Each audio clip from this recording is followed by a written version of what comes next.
Mafia boss's baby wouldn't stop crying at the wedding until the maid of honor did the unthinkable. The air was heavy with perfume and expectation, yet beneath the laughter and music, a quiet tension hummed like an unseen chord. Tonight was no ordinary evening. It was the wedding of Lucian Valerius, the man who ruled the city not with kindness but with fear, his name whispered in alleys and council halls alike. Power, wealth, and danger walked hand in hand with him, and tonight he would show the world the face of his family.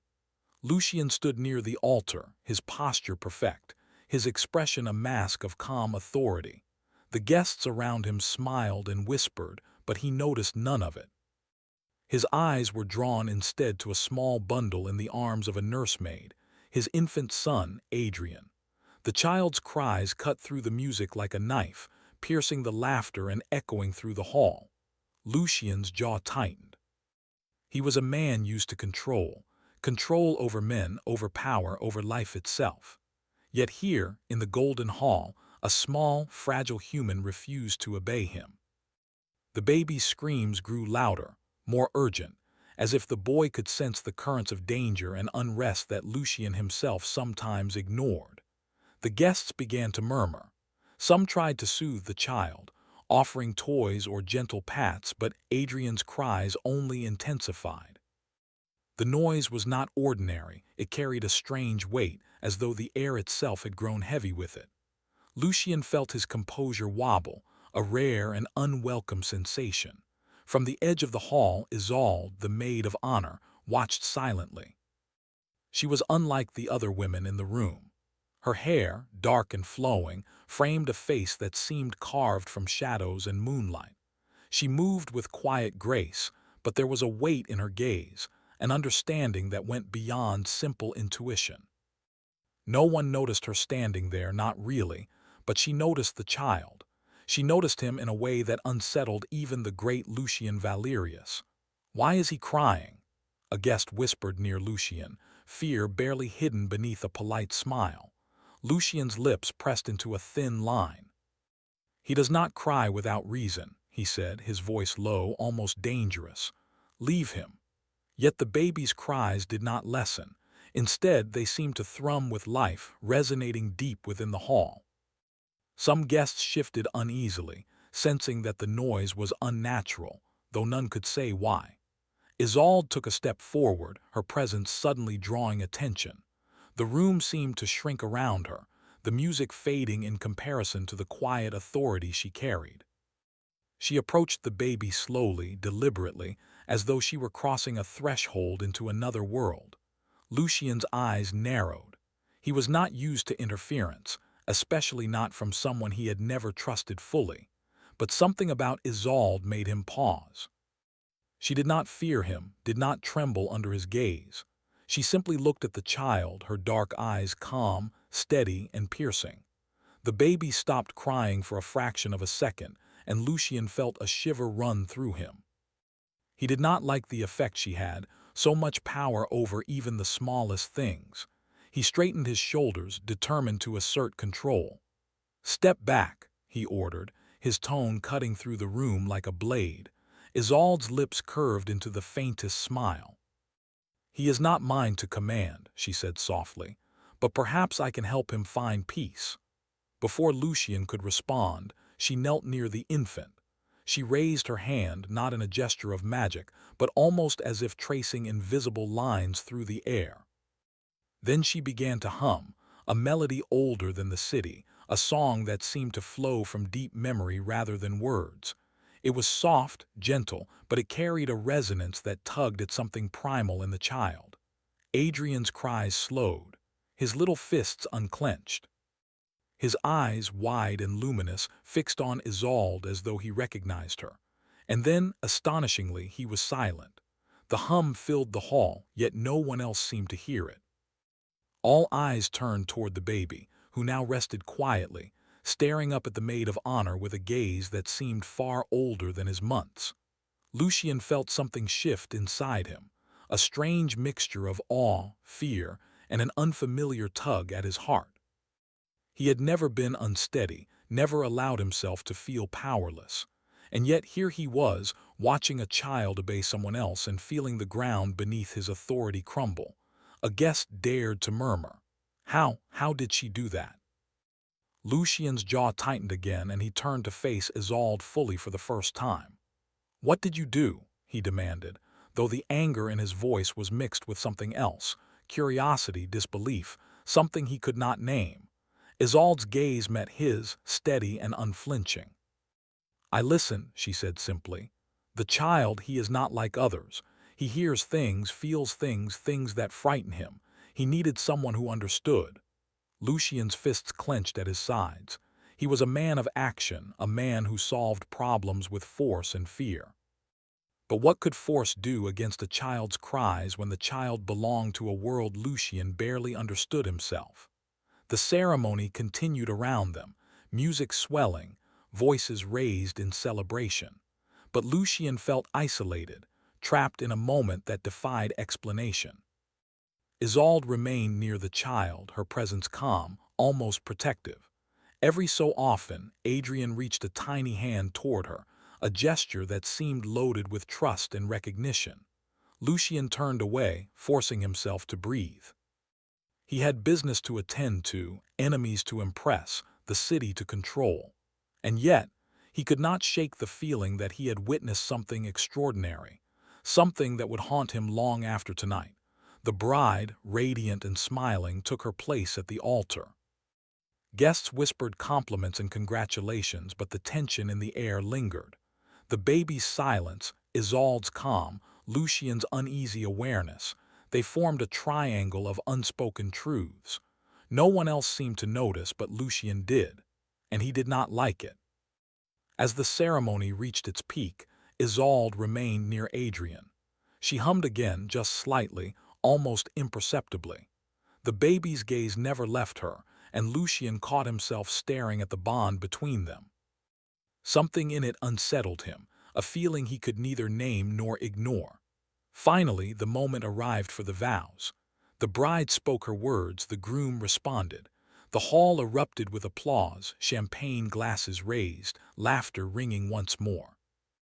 And yet, in the midst of it all, Lucian could not stop noticing Isolde and the child, standing together in quiet defiance of the world around them. A sudden movement caught his eye. The baby reached upward, stretching tiny fingers toward Isolde's face. He whispered something, a word too soft for anyone else to hear, but Lucian heard it. "Mama," the infant said, a sound so clear and deliberate that it made Lucian's chest tighten. The hall fell away for a moment. Lucian's mind raced. What did it mean? How could a child so young speak with such awareness? And why did the word carry such weight, such strange, undeniable truth? Isolde's eyes met his, calm yet unreadable. She did not flinch. She did not explain. She simply held the child, letting him lean into her warmth, and the baby relaxed completely. Lucian's anger, pride, and fear battled within him, leaving him breathless and unsure. The celebration continued, oblivious to the quiet storm brewing in the heart of its most powerful guest. And as Lucian watched, he realized something that terrified and fascinated him at the same time. Isolde had done something he could not undo, something that had changed the balance of power in his world without a single act of violence. The baby, now silent and serene, seemed to regard Lucian with knowing eyes.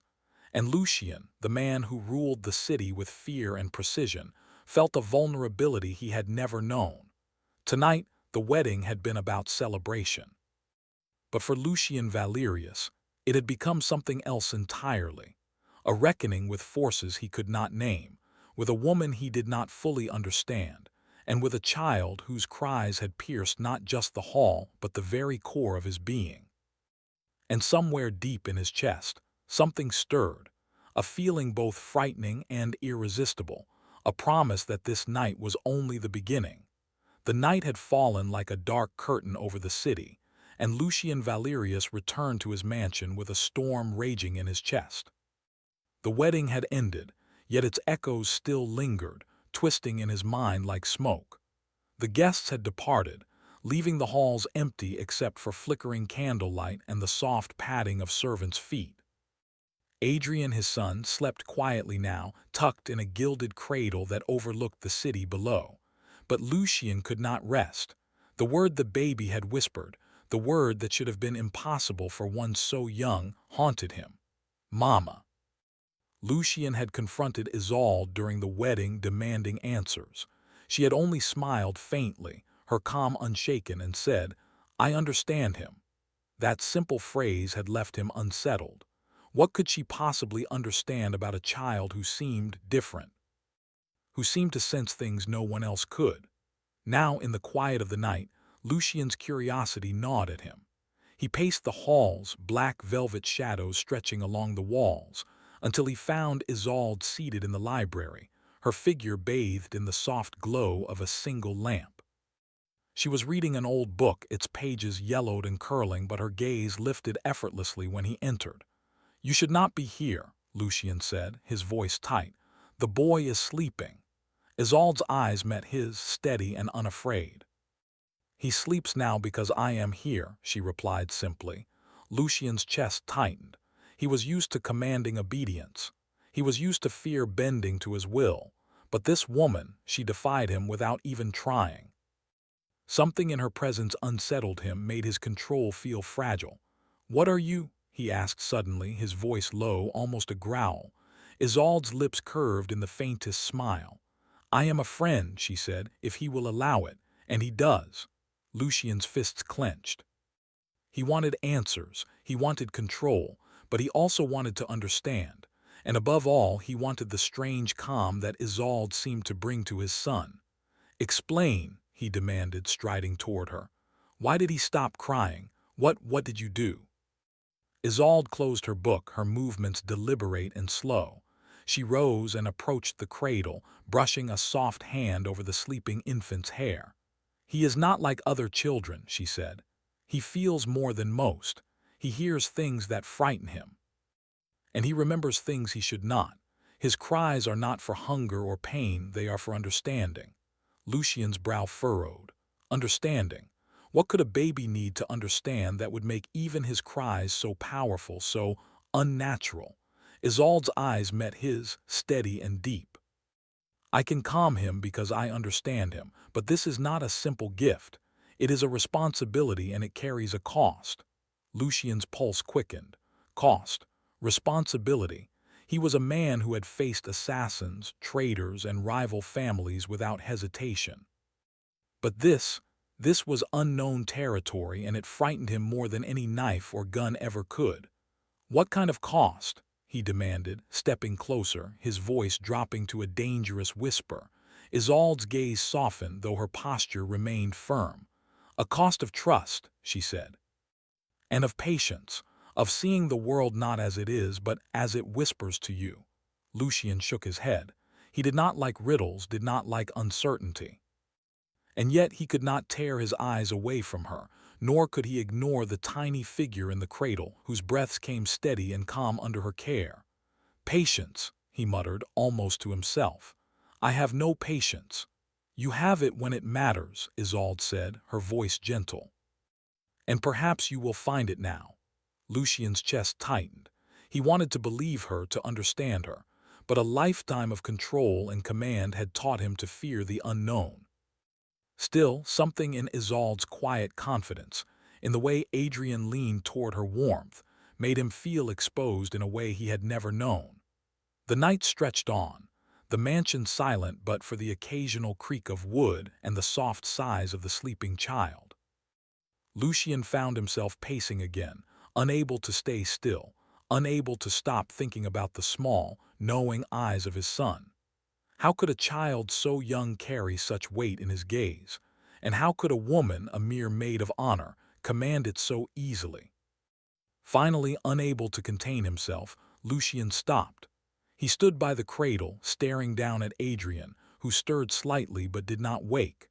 Isolde watched him from the side, calm, patient, a quiet force that both frustrated and fascinated him. "Tell me," Lucian said finally, his voice rough. "Tell me what he feels, why he is different." Isolde knelt beside him, her dark eyes meeting his with intensity. "He feels the echoes of what has come before him," she said. "He is tied to things beyond this world, things his young mind cannot yet name. His cries are not for food or comfort alone. They are for understanding the forces that touch him, that follow him." Lucian's heart pounded. He had always believed himself in control of his world, in control of the people around him, of the city itself. But a child who carried power beyond explanation, and a woman who could command it, that was something he could not control. "You mean he's dangerous?" he asked, the words tasting bitter on his tongue. "No," Isolde said softly, shaking her head. "Not dangerous, misunderstood. He is aware in ways most never will be, and he senses you, Lucian. He sees the man you are, the man you hide behind fear and power. That is why he cried at the wedding. He knew what was coming, and he did not trust it yet." Lucian stared at her, his mind racing. Trust, a word he rarely used, rarely felt. And yet in the quiet of the library, standing beside a woman who seemed to understand more than anyone he had ever known, he felt the weight of it pressing on him. "Why you?" he asked finally. "Why him? Why now?" Isolde looked down at Adrian, then back at Lucian. "Because I understand what he needs, and because he chooses to let me. That is something few can claim. Your son chooses." Lucian's chest tightened. The child had never truly chosen anything before, not in a world ruled by power and fear. And yet here he was, placing his trust in someone entirely outside that world. Someone who Lucian could not command, could not control, and could not resist. The tension between them grew, unspoken yet undeniable. Lucian, the master of fear and command, felt powerless in the face of this quiet bond. And Isolde, the calm and mysterious maid of honor, held authority over him in a way that neither of them could explain. Outside the mansion, the city slept under a blanket of shadow. The streets were quiet, but danger lingered as always. Rival families, aware of Adrian's unusual presence, whispered in secret corners, plotting to claim what they did not understand. Lucian knew this, and yet he felt a strange comfort in Isolde's calm. She understood not only the child but the unseen threads that wove through their lives, threads that could bring safety or destruction. Hours passed, and the night deepened. Lucian remained by the cradle, watching, thinking, learning. For the first time in his life, he was not certain of his control. For the first time, he felt the fragile, terrifying pull of trust, of vulnerability, of longing, and he did not know if he could resist it. Finally, Isolde rose, brushing her hands lightly over the baby. "He will sleep for now," she said, "but you must learn patience. He will cry again, and when he does, you will need to listen, not command." Lucian's jaw tightened. "I have never listened," he admitted, almost in a whisper. "Then perhaps it is time you start," she replied. He looked at her, a strange mixture of frustration, fascination, and desire stirring within him. He wanted answers, he wanted control, he wanted to understand. And yet, more than all of that, he wanted to protect the fragile trust that had formed between his son and this enigmatic woman. The night stretched on, and Lucian finally stepped away from the cradle, though he did not leave the room. He paced slowly, every step a battle with his own pride, his own fear, and the new, unexpected longing that Isolde's presence had awakened. And somewhere deep in the silence, Adrian stirred, half awake, reaching for Isolde even in dreams. Lucian watched, his heart tightening, a new fear taking root, fear not of enemies, but of losing what he could not yet fully understand. Tonight had been a revelation. And as the first light of dawn crept through the curtains, Lucian realized that nothing in his life would ever be the same. Rain fell steadily on the city, tapping against the tall windows of Lucian Valerius's mansion like a steady, insistent drum. Inside, the air was thick with candle smoke and quiet anticipation. The events of the wedding were behind them, yet their echoes lingered like a shadow that refused to fade. Lucian had not slept all night. He had watched his son, Adrian, and Isolde, the mysterious maid of honor who had tamed his child's cries with a melody older than the city itself. He could not shake the feeling that the bond between them, so fragile yet undeniable, was as important as it was dangerous. Now, in the dim light of the morning, he found himself pacing the halls again, each step heavy with thought. Adrian was awake, cooing softly from his cradle, reaching tiny hands toward Isolde as she stood near the window. She smiled, the light catching in her dark hair, and hummed the same gentle melody that had quieted the baby the night before. Lucien watched silently. He had never seen anything like it. He had faced death, betrayal, and countless enemies, yet here before his eyes a woman moved through the air with authority and calm, and a child responded as if her presence carried magic. "Why do you let him reach for you like that?" Lucien asked suddenly, stepping closer. His voice was firm, though beneath it lay a tension he could not hide. Isolde turned, her gaze meeting his. "Because he trusts me," she said softly, "and he has a right to trust someone outside fear." Lucien's jaw tightened. He was used to being the one who commanded trust, who shaped loyalty through power. Yet here was a child and a woman who did not answer to him, and it left a hollowness in his chest he had not known existed. "Trust is earned, not given," he said, though he knew the words were more for himself than for her. "And it will be earned," Isolde replied, "but not through fear, not through control." Lucien's fingers twitched. He had ruled the city through fear for years, had crushed rivals and commanded loyalty with an iron hand. And now, the concept of influence without force seemed almost impossible. Yet he felt drawn to it, compelled by the quiet authority that Isolde carried with her. "Tell me," he said finally, voice low, "what exactly is he? My son, he is different." Isolde's gaze softened and she sat down beside the cradle, motioning for him to do the same. "He is aware," she said simply, "more aware than most. He senses things, the currents of life, the shadows that linger unseen, and because of that he is sometimes frightened. The cries you heard, they were not cries for food or comfort alone, they were cries for understanding." Lucien clenched his fists, though he remained seated. "Understanding what?" he demanded, frustration and fear warring within him. "The world," Isolde said softly, "and the forces that touch him, that linger around him, that will follow him whether you wish it or not. He feels the weight of more than you realize." Lucien leaned back, the words pressing against his chest like a physical weight. He had thought he understood danger, thought he could anticipate every threat, every betrayal. And yet here was a child whose innocence carried more power than any rival, whose cries could reach past walls, past guards, past even Lucien himself. "Enemies will come for him," Isolde continued, her voice calm but steady. "They will want what they do not understand.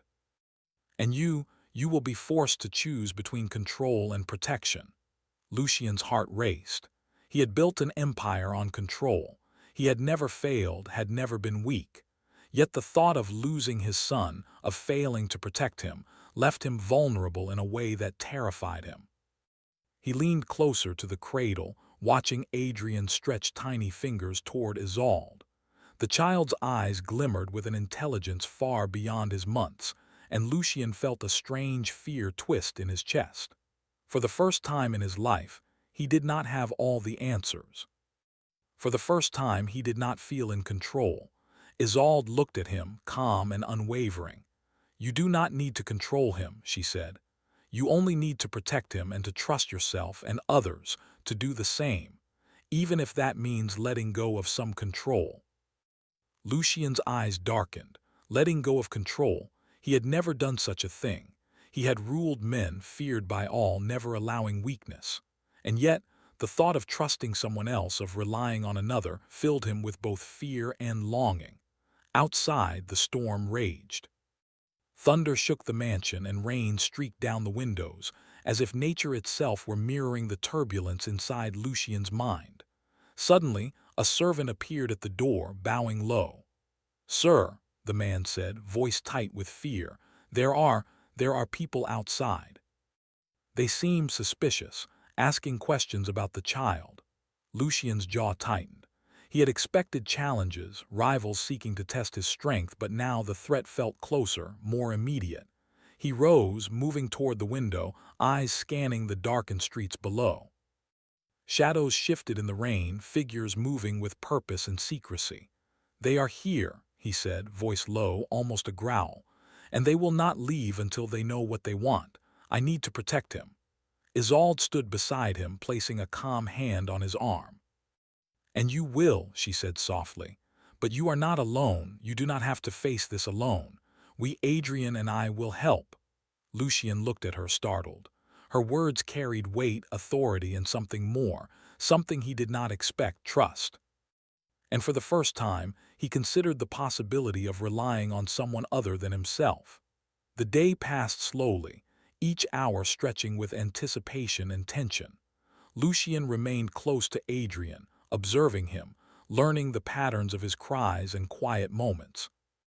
Isolde remained by his side, calm, patient, a steady presence in a world that suddenly seemed more fragile than ever. Even in the calm moments, Lucian felt the weight of responsibility pressing on him. He had enemies, yes, always, but now the stakes were higher. The child's unusual awareness, his extraordinary presence, had attracted attention, and Lucian knew that if his enemies learned of the child's power, they would not hesitate. By evening, the storm had cleared, leaving the city drenched and glistening under the light of the moon. Lucian and Isolde moved through the halls together, Adrian cradled gently between them. They were a family, in a sense, bound by circumstance and by necessity, yet something deeper, unspoken, began to form. Lucian felt it in small ways: the way Adrian looked at Isolde with trust and recognition, the way Isolde's calm presence eased his own anxiety, the way the quiet moments between them stretched longer than they should have. Yet the peace was fragile. Shadows remained, both outside the walls and inside their hearts. Lucian knew he could not ignore them. He had built his life on vigilance, on anticipating threats before they arrived. And now he had to teach himself to protect without controlling, to trust without fear. As night deepened, a sudden noise echoed through the mansion, a soft creak of a door, the whisper of movement in the halls. Lucian's senses sharpened instantly. His hand went to the knife at his belt, his eyes scanning every shadow. Isolde stepped forward, calm and alert. "Stay behind me," she said quietly. Her voice was steady, unwavering, and in it, Lucian found a strange reassurance he could not name. They moved through the halls together, Adrian cradled safely, until they reached the source of the noise. Nothing seemed amiss, yet Lucian could feel it. The tension, the presence of eyes that watched, the sense of danger lingering just beyond sight. "They are near," Isolde said softly, her hand brushing the baby's cheek. "And soon they will try. You must be ready." Lucian felt a tightness in his chest. He had faced enemies before. He had overcome impossible odds. But the thought of danger to his child, to this fragile bond forming between them, made his heart race in a way he had never experienced. For the first time, he realized that the world he ruled, the city he commanded, was no longer enough to protect what mattered most. He had to change. He had to learn, to adapt, to trust, and the thought both terrified and thrilled him. In the silence that followed, Adrian stirred again, reaching tiny fingers toward Isolde. Lucian watched, feeling a strange mix of fear and awe. This child, so small and fragile, carried a power that demanded respect, patience, and understanding. And Isolde, she carried a quiet authority that challenged everything Lucian thought he knew about control. The night stretched on, a fragile calm settling over the mansion, but Lucian knew the storm had only just begun. Shadows lingered in the city, and the choices he would have to make were coming closer, faster, with every passing moment. And in the quiet, as Adrian slept peacefully and Isolde hummed softly, Lucian realized something he could not ignore. Protecting his son, understanding the forces around them, and facing the danger to come would require more than power. It would require change. The city was silent. Beneath a pale moon, the streets slick with rain from the previous night. Lucian Valeria stood at the edge of his mansion balcony, eyes scanning the shadows below. The storm had passed, but its aftermath lingered. He could feel it, threats waiting, watching, waiting for the perfect moment to strike. His son, Adrian, slept peacefully in the room behind him, protected by Isolde's quiet watch. Yet despite the calm outside, Lucian's mind was restless. He had learned something in the past days, something that unsettled him as much as it drew him forward. Power alone could not protect what mattered. Control alone could not shield those he loved. And trust was not weakness. It was the only path to survival and perhaps to redemption. A soft sound drew him from his thoughts. Isolde stepped onto the balcony, her dark hair catching the moonlight. She carried herself with the same calm authority that had held Adrian's cries at bay, the same presence that had unsettled him, challenged him, and now inspired him. "They are coming," she said quietly, her eyes scanning the shadows along the streets. "They know about the boy, they will try to take him." Lucian's chest tightened. He had anticipated threats before, had faced assassins, rivals, even betrayal from those closest to him. But this was different. Adrian was not just a child. He carried a presence that drew attention, a power that could change the balance of the city. And Lucian, despite all his strength, felt the weight of helplessness pressing down. "Then we will meet them," he said, voice low and steady. "But not with fear, we will meet them with purpose." Isolde's eyes softened. "And with trust," she said. "You must trust me, Lucian, and him, and yourself." Lucian nodded. He had learned patience these past nights, learned to see beyond control, beyond fear. And now he was ready. They moved through the mansion together, Adrian cradled between them, stepping into the night. The rain had ceased, leaving a mist that clung to the streets and alleys. Figures moved in the distance, shadows blending with the fog. Lucian's hand hovered near his weapon, but he did not draw it. Instead, he relied on something he had not before: intuition, observation, and trust in Isolde. Suddenly, from the shadows, a group emerged. Their intentions were clear. They sought the child, drawn by whispers of his unusual awareness. Lucian stepped forward, his posture commanding yet calm. He did not strike, did not shout. Instead, he met them with presence, his gaze sharp, his mind clear. "You will not touch him," he said, voice steady, carrying authority beyond fear. The leader of the group laughed softly, stepping closer, eyes glinting with challenge. "And if we do not listen?" he asked. Lucian's response was not violence but precision. He stepped toward the group, his voice low but commanding, his presence undeniable. "Then you will face the consequences. But know this, he is under my protection, and nothing will take him while I stand." Isolde stepped forward, placing her hand gently on Adrian's small back. She hummed softly, the same melody that had quieted him before. The effect was immediate. Adrian's presence seemed to grow, not in size but in force, a quiet power that radiated outward. The would-be attackers faltered, uncertainty replacing aggression. Lucian felt it too, the subtle shift, the energy that flowed through the child, through Isolde, through himself. He realized with clarity that their bond was their strength. Not weapons, not fear, but connection, trust, and unity. The leader hesitated, then retreated, signaling the others to follow. They melted back into the shadows, leaving the trio standing in the misty street. Lucian's chest heaved with relief and awe. For the first time, he had faced danger without relying on control or fear. He had faced it with trust. Isolde looked at him, a small smile on her lips. "You see," she said softly, "you are stronger than you thought." Lucian exhaled, a rare, unguarded breath. "No," he said quietly, "we are stronger than I thought, all of us." The rain had stopped completely now, leaving the streets glistening like black glass. Adrian stirred, stretching tiny fingers toward Isolde once more. Lucian felt a surge of protectiveness, tempered by a newfound understanding. This was not just his child. This was their child, their bond, their responsibility, and he would meet it with all that he had learned. Over the following days, the city itself seemed to shift. Shadows lurked, yes, but they no longer carried the same threat.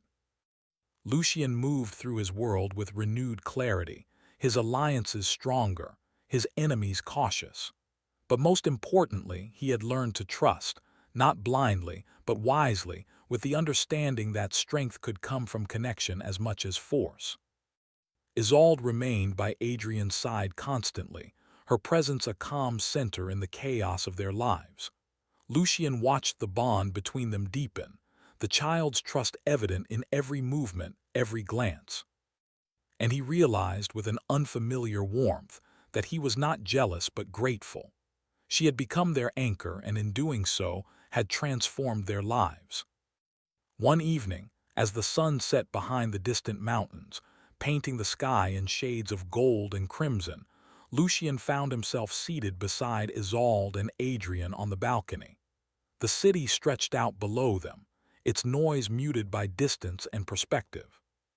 "Do you ever wonder," Lucien said quietly, "if this is all too much for him, for us?" Isolde looked at him, eyes steady. "It is never too much when you face it together," she said. "He feels your strength, he feels my calm, and he feels the bond that binds all of us.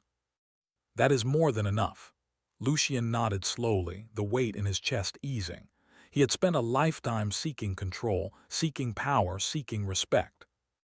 And now he understood that the greatest strength lay in connection, in trust, in protecting what mattered with heart and courage, not fear. Adrian stirred, letting out a soft coo, and reached a tiny hand toward Lucien. Lucien hesitated, then took it gently, holding the child's small fingers in his own. In that simple act he felt a surge of love, fierce and protective, but also filled with wonder. "You are ours," he whispered softly, voice full of promise, "and I will protect you, always." Isolde's hand found his, their fingers intertwining. The gesture was quiet, but it carried everything words could not express: trust, understanding, and a bond forged through challenge and shared purpose. The moon rose higher, casting silver light over the balcony. Shadows remained in the city, yes, but they no longer carried the same threat. The trio, bound by love, trust, and courage, stood unbroken. Adrian, with his unusual awareness, was not a threat to be feared, but a light to be guided, protected, and nurtured. Lucien felt it deeply, the transformation within himself. He was no longer merely a man of power, feared and respected. He was a father, a protector, a partner in a bond that demanded more than control. And in that transformation, he found a peace he had never known. The night stretched on, serene and quiet, yet alive with possibility. Lucien, Isolde, and Adrian looked out over the city together, each aware of the challenges yet to come, yet unafraid. They had faced danger, uncertainty, and fear and emerged stronger, not because of force but because of trust, love, and understanding. And in that moment, under the silver light of the moon, the city felt different. It was no longer a place ruled by fear, but a place where connection, courage, and transformation could thrive. The storms would return, yes, but they would meet them together, unbroken and united. Lucien held Adrian close, feeling the small heartbeat against his chest. He looked at Isolde, her calm eyes meeting his, and he smiled. A rare, genuine smile, one that carried both relief and hope. "Together," he said quietly, and Isolde nodded, her smile reflecting his own. "Together," she echoed. And in that quiet moment, with the city asleep below them, Lucien realized the truth he had long denied. That love, trust, and connection were far stronger than fear, far more powerful than control. And with them, they could face anything. The night ended not with finality but with promise. A promise of safety, of understanding, and of a bond that could never be broken. Lucien, Isolde, and Adrian, their family, had faced darkness and emerged into a new light, one of hope, courage, and transformation. And as dawn began to break, painting the sky in soft gold and pink, the three of them stood together, ready to face whatever came next. not as master and servant, not as ruler and subject, but as a family bound by trust, love, and the courage to embrace the unknown. The city waited below, alive with secrets and shadows. But above it all, on the balcony of a mansion that had once been a fortress of fear, a new dawn had arrived, and with it, a new beginning.